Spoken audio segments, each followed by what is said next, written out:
कुंभमेळ्याच्या पार्श्वभूमीवर मोठी जबाबदारी नाशिक महानगरपालिकेची अर्थवाहिनी समजल्या जाणाऱ्या स्थायी समितीच्या सभापतीपदाची निवडणूक आज सकाळी पार पडली। महापालिकेच्या तिजोरीच्या चाव्या पुन्हा एकदा पंचवटी विभागाकडे गेल्या असून भाजपचे मच्छिंद्र सानप यांची स्थायी समितीच्या सभापतीपदी बिनविरोध निवड झाली आहे। सभापतीपदासाठी भाजपकडून मच्छिंद्र सानप तर राष्ट्रवादी काँग्रेसकडून मुकेश शहाणे यांनी उमेदवारी अर्ज दाखल केला होता। त्यामुळे वरकरणी भाजप विरुद्ध राष्ट्रवादी अशी लढत रंगण्याची चिन्हे दिसत होती।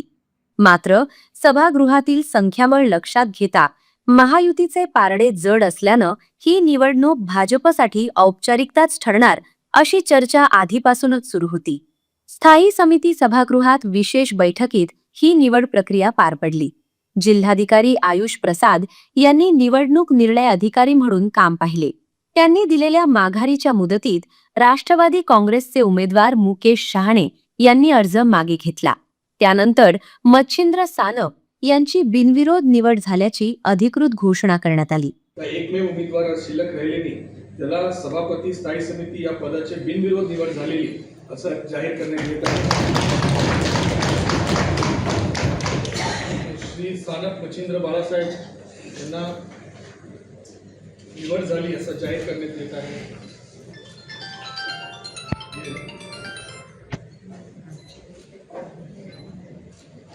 मी आदरणीय श्री सानप मच्छिंद्र बाळासाहेबला विनंती करतो की आपण येऊन आपलं पद ग्रहण करावं। स्थायी समिती हे महापालिकेच्या आर्थिक निर्णयांचे केंद्रबिंदू मानले जाते। विकास कामे, खर्चाला मंजुरी, निधी वाटप आदी महत्त्वाचे निर्णय या समितीत घेतले जातात। त्यामुळे या पदाला विशेष महत्त्व आहे। दरम्यान आगामी कुंभमेळ्याच्या पार्श्वभूमीवर पंचवटी भागाला हे महत्त्वाचे पद मिळाल्याने राजकीय आणि प्रशासकीय पातळीवर त्याला विशेष वजन प्राप्त झाले आहे। नवनिर्वाचित सभापती मच्छिंद्र सानप यांनी कुंभमेळ्याच्या काळात शहराचा कायापालट करण्यासाठी सर्वतोपरी प्रयत्न करू असा विश्वास व्यक्त केला असून बंद दराआड झालेले या निवड प्रक्रियेवर प्रसारमाध्यमांनी बहिष्कार घातला होता। यामुळे मच्छिंद्र सानप यांनी प्रसारमाध्यमांची दिलगिरी व्यक्त केली। माझं बालपण त्या क्षेत्रात गेलेलं आहे पंचवटी आणि नाशिक शहर आणि पंचवटी प्रभू रामचंद्राच्या पदस्पर्शाने पावन झालेली किरण आणि मी हा चौथा कुंभमेळा मी पाहतोय। माझे वडील माजी आमदार माझे गुरुवर्य बाळासाहेब सानप 2014-15ला ते आमदार होते। त्यांनी असेल आणि आमचे देवेंद्रजी फडणवीस असतील आणि आमचे कुंभमेळा मंत्री गिरीश भाऊ महाजन असतील, त्यांनी मागच्या वेळेस एक चांगले यशस्वीरित्या कुंभमेळा पार पाडला।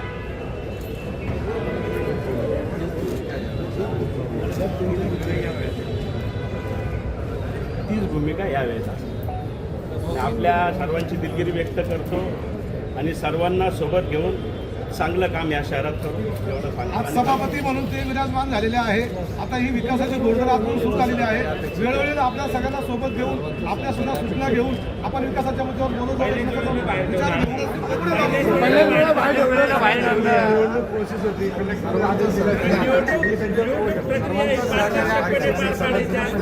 डायरेक्ट पत्रकारांना धक्काबुक्की, पत्रकारांचं बंद दाराआड झाली निवडणूक।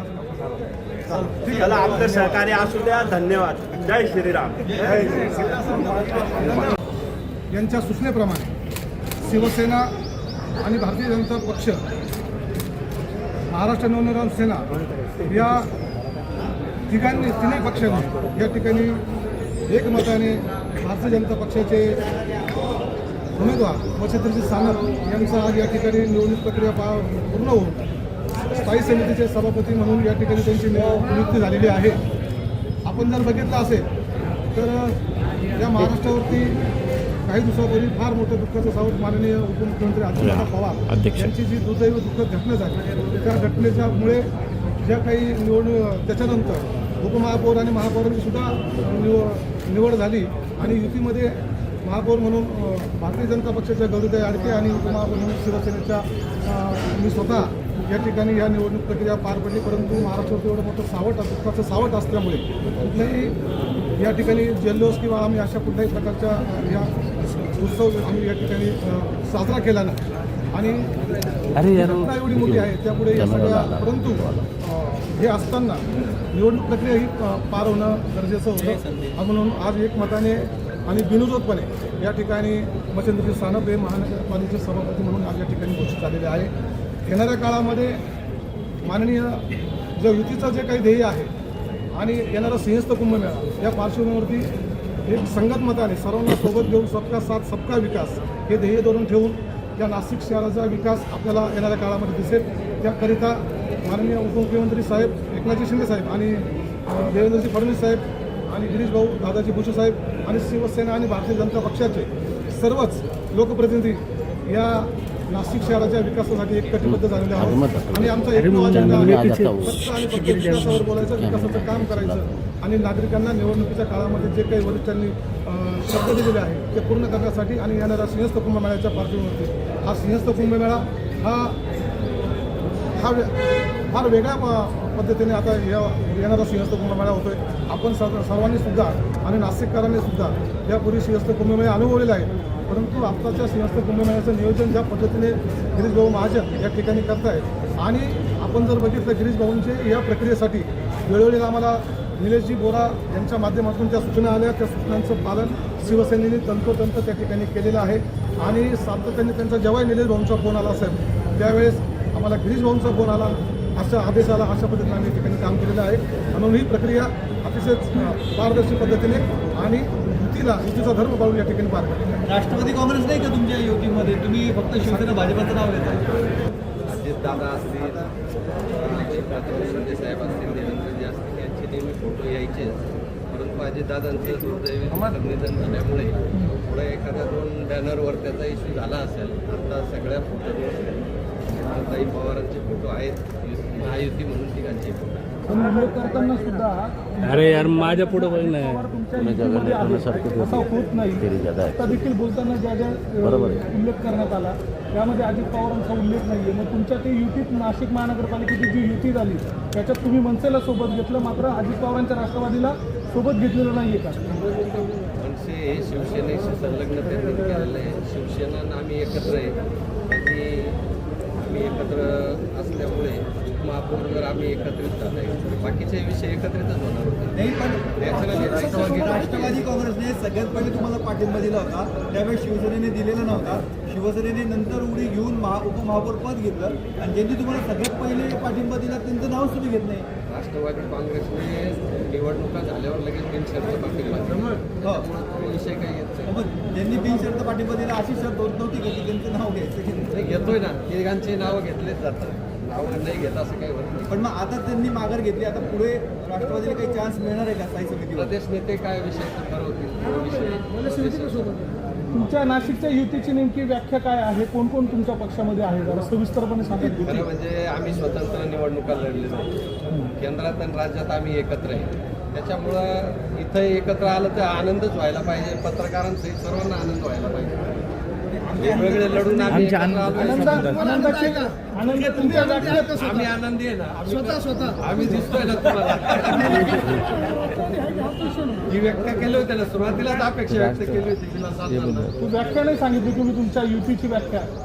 त्याची व्याख्या निवडणूक लढल्यानंतर एकत्र आलोय म्हणजे एकत्रच राहणार. विकासाच्या मुद्द्यावर सर्व एकत्र. मनसेला पण सोबत घेतलं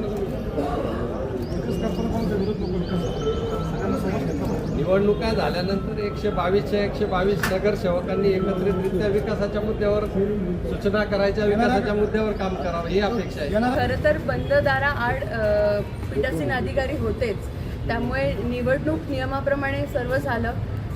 ही शोकांतिका आहे की आपला डेमोक्रेसीमधला आपला लोकशाहीतला चौथा स्तंभ आज काही कारणास्तव तिथे काही मिसअंडरस्टँडिंग झाल्यामुळे तुम्ही सर्वजण तिथे नव्हतात. पण तरीसुद्धा निवडणूक प्रक्रिया जशी व्हायची आहे तशी झाली आणि त्यामध्ये आमचे स्थायी समितीचे उमेदवार मच्छिंद्र भाऊ सानप हे निवडून आलेले आहेत. पण ते बिनविरोध निवडून आले कारण समोर असलेले त्यांना ज्यांनी आव्हान दिलं होतं मुकेशजी शहाणे यांनी त्यांची जेव्हा माघारीचा वेळ देण्यात दिला त्याला तेव्हा त्यांनी माघार घेतली आहे. त्यामुळे राष्ट्रवादीने दावा केलेला होता, त्यांची समजूत कशी घालण्यात आलेली आहे, पुढे 5 वर्ष त्यांना सामावून घेतलं जाणार आहे? राष्ट्रवादीने हा दावा केला होता की महायुतीमध्ये त्यांनी खरं तर सुरुवातीला जेव्हा महापौर निवडणूक बिनविरोध झाली त्याच वेळेस त्यांनी बिनशर्त असा पाठिंबा दिलेला होता. बिनशर्तचा अर्थ असा असतो की पुढे जाऊन ते कोणतंही आव्हान महायुतीमध्ये किंवा युतीमध्ये क्रिएट करणार नाही. पण असं या ठिकाणी झालं नाही.